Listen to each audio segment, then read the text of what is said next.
Hello everyone. Episode की starting में system क्रेडोस को बता रहा था कि आर्टिनी की सील सिर्फ दिन में 3 मिनट के लिए ही हट सकती है। क्रेडोस सिस्टम से पूछता है तो फिर अभी अभी इतना क्यों पिटा मैं। सिस्टम उसे बताता है रैम्पेज के टाइम इसमें इंक्लूड नहीं है। आर्टिनी तो गुस्से में बोल रही थी इसे हटाओ। क्रेडोस बोलता है तो तुम सील लगने के बाद भी बोल सकती हो। आर्टिनी तो शौक हो जाती है, अरे मैं तो अब बोल सकती हूँ। लगता है सील की पावर कमज़ोर हो गई है, पर फिर भी मैं अपनी आवाज़ में मैजिक नहीं डाल पा रही हूँ। नहीं, भूल जाओ इसे। सबसे पहले तो इसे हटाओ, नहीं तो मैं तुम्हें मार दूंगी। क्रेडोस उसे मिसअंडरस्टैंड करने के लिए माफ़ी मांगता है। ये मेरा काम नहीं है। ये सील दिन में सिर्फ 3 मिनट के लिए ही हट सकती है और सिर्फ मैं ही इसे 3 मिनट के लिए हटा सकता हूँ। मैं डिमन लॉर्ड ही। मेरे बिना तुम ना तो खा सकती हो और ना पी सकती हो। आर्टिनी बोलती है तो तुम कहना क्या चाहते हो। क्रेडोस पॉइंट पर आते हुए बोलता है हमारी फार्मिंग करने में हेल्प करो। अगर तुम ऐसा करती हो तो मैं हर रोज़ तुम्हारी सील को हटाऊंगा। आर्टिनी तो गुस्से करने लगती है तो तुम मेरी कमजोरी को ही हथियार के रूप में यूज़ करना चाहते हो, कमीने डीमन। क्रेडोस तो खुश होकर बोलता है इसे तुम विन विन सिचुएशन की तरह देखो। आर्टिनी कुछ देर सोचने के बाद क्रेडोस की बात मान लेती है। अगर मैं वो करूँगी जो ये कहेगा तो मैं अपने और मेरे दोस्तों के सपने को पूरा कर सकती हूँ जो कभी हमने देखा था।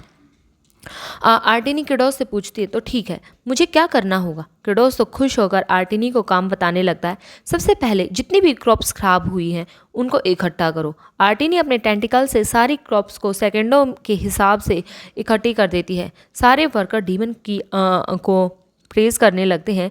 ये तो कूल है, ये अकेली ही 100 लोगों का काम कर सकती है। आर्टिनी तो शर्माने लगती है अपनी प्रेज सुनकर।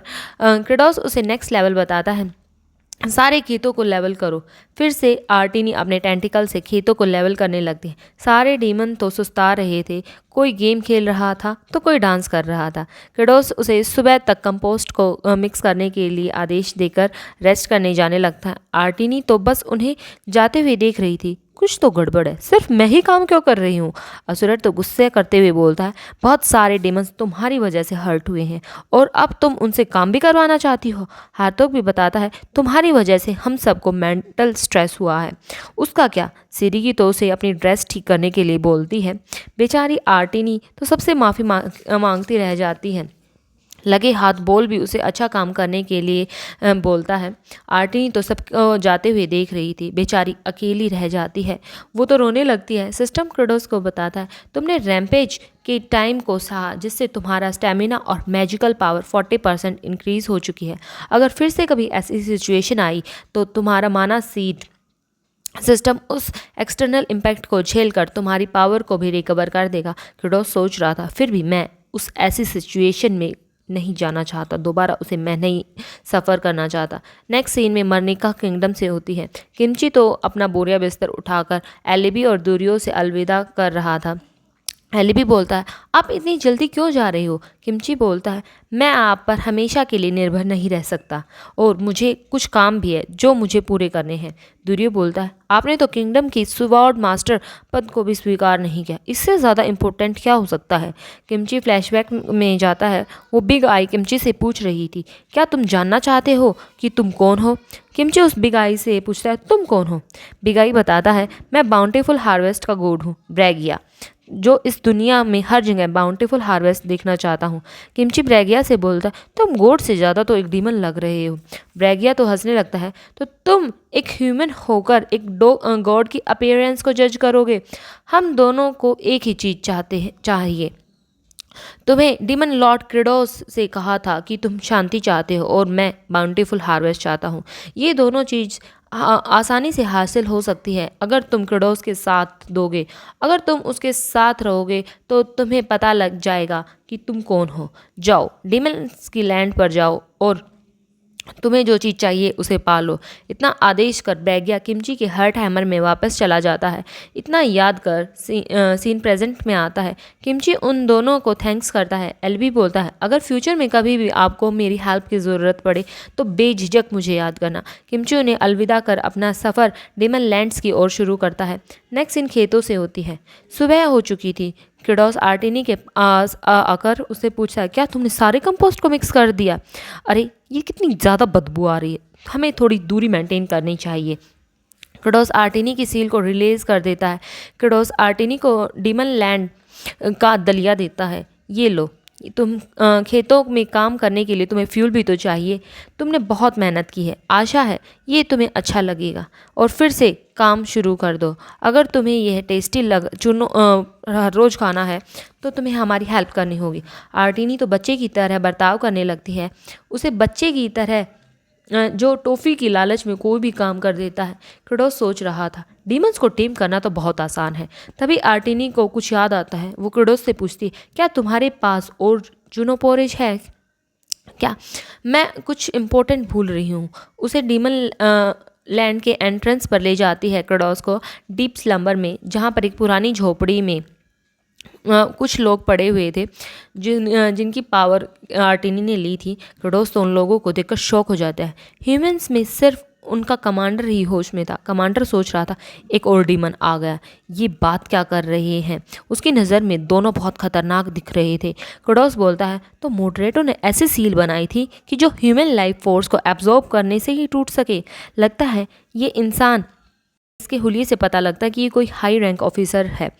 अरे वो लगता है अब की बार मेरे हाथ बड़ी मछली लगी है। बेचारा कमांडर तो डर जाता है। क्रेडोस कमांडर को बताता है, मैं करंट डीमन लॉर्ड हूँ, तुम्हारा नाम क्या है? कमांडर उसे अपना नाम ब्रोना, ग्रेट कैम्बेलियन किंगडम से हूँ मैं। क्या तुम्हें हमें वो पूछते, कमांडर उससे पूछते, क्या तुम हमें खाने वाले हो? क्रेडोस तो ज़ोर ज़ोर से हंसने लगता है। वो लोग थर थर काँपने लगते हैं। क्रेडोस उन्हें बड़े ही डरावने अंदाज से बताता है, मैं ह्यूमन मीट को किसी भी तरह पकाऊं वो हमेशा बदबू ही मारता है। क्या तुम्हारे पास कोई रेसिपी है जिससे वो टेस्टी बन जाए? ब्रोना सोच रहा था, क्या कि इसने जोक मारा है? इसके फेस से तो लग रहा है कि ये हमें खाने वाला है। क्रेडोस सोच रहा था, मेरा जोक से ये लोग रिलैक्स हो गए हैं।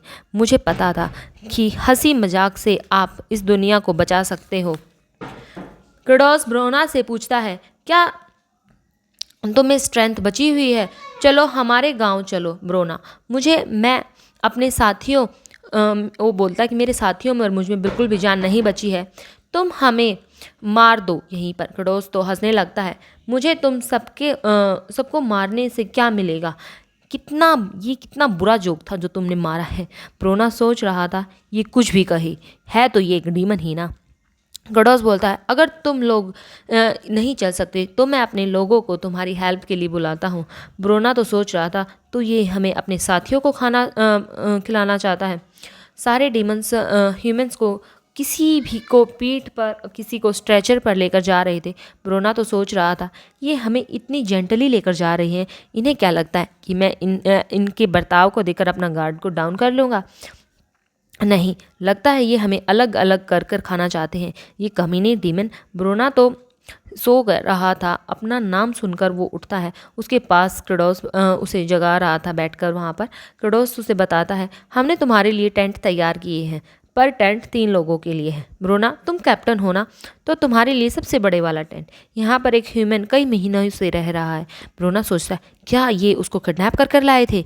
मुझे पता था ये लोग यहाँ पर लोगों से गुलामी करवाते हैं। वो आदमी उस और कोई नहीं, रिचमोंड था। वो तो डीमन लैंड में मोटा हो गया था, पहले तो बिल्कुल पतला सा था। ब्रोना सोच रहा था, ये लोग लोगों को किडनैप कर उन्हें मोटा कर फिर उनकी दावत करते हैं।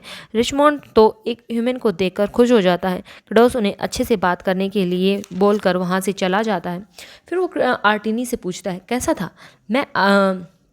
आर्टिनी पूछती है, तुम क्या कहना चाहते हो? क्रेडोस बोलता है, क्या उन ह्यूमंस को लगा होगा कि हम डीमंस कितने दयालु हैं? आर्टिनी तो उसे सिर हिलाकर बताती है, हाँ। सिस्टम भी क्रेडोस को प्रेज कर रहा था, पर क्रेडोस के दिमाग में तो कुछ और ही खिचड़ी पक रही थी। हमें स्ट्रॉन्ग सिस्टम की बनाने की ज़रूरत है जिससे डीमन रेस कॉन्स्टेंटली खाना खा सके। दोस्तों, हम फिर से 3 सिस्टर फार्मिंग स्टार्ट करते हैं। आर्टिनी जो मल्टीपर्पज़ टूल की तरह है, जो परफेक्टली ट्रैक्टर की तरह काम करती है, ये पेस्टिसाइड्स को भी ख़त्म कर देती है। मेरे 4 हेवनली जनरल्स जो अब एक्सपीरियंस हो चुके हैं, वो अब दूसरे लोगों को सिखा रहे हैं। सारा काम अच्छे से हो रहा है। सबसे बड़ी प्रॉब्लम है, तभी नेक्स्ट सीन ब्रोना रिचमोंड से होता है। वो पूछ रहा था, क्या डीमंस ने अभी तक आपको कोई नुकसान नहीं पहुंचाया? रिचमोंड बताता है, आपका शक करना लाजमी है, पर मैं यहाँ एक अच्छी ज़िंदगी जी रहा हूँ। मैं यहाँ आलूओं को मैनेज करता हूँ और चुनो पोरेज को। मुझे ये लोग टाइम पर ब्रेक दे देते हैं और समय पर खाना आ जाता है मेरा। सच तो ये है, मैं पहले बहुत बुरा आदमी था। लालच में आकर मैंने बहुत सारे लोगों का दिल दुखाए हैं और मैंने उनको खाने के लिए भी तरसाया है। जब जब मुझे यहाँ लाया गया तब मैं भी डरा हुआ था। मैं भी यहाँ से भागना चाहता था, पर यहाँ पर रहने के बाद मुझे पता लगा कि यहाँ के लोग ह्यूमंस जैसे ही हैं। ब्रोना इतनी अच्छी अच्छी बातें बताने के बाद भी सोच रहा था, इसका अच्छे से ब्रेन वॉश किया है इन डीमंस ने। मुझे यहाँ से जल्दी ही निकलना होगा। अगर पूरी टीम एक साथ निकलेगी तो पकड़े जाएंगे। मुझे अकेले जाकर भागने का रास्ता देखना होगा। वो रात होने पर छिपते छिपाता बाहर निकल आता है।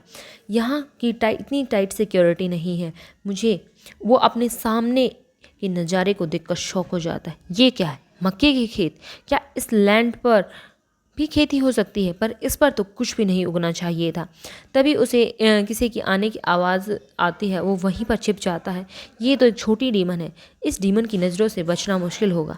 मैं यहाँ पर ज़्यादा समय ख़राब नहीं कर सकता। लकीली ये एक ही है, मैं इसे अभी मार दूंगा। इसी सस्पेंस के साथ एपिसोड ख़त्म होता है। So thank you guys for watching my video and bye bye.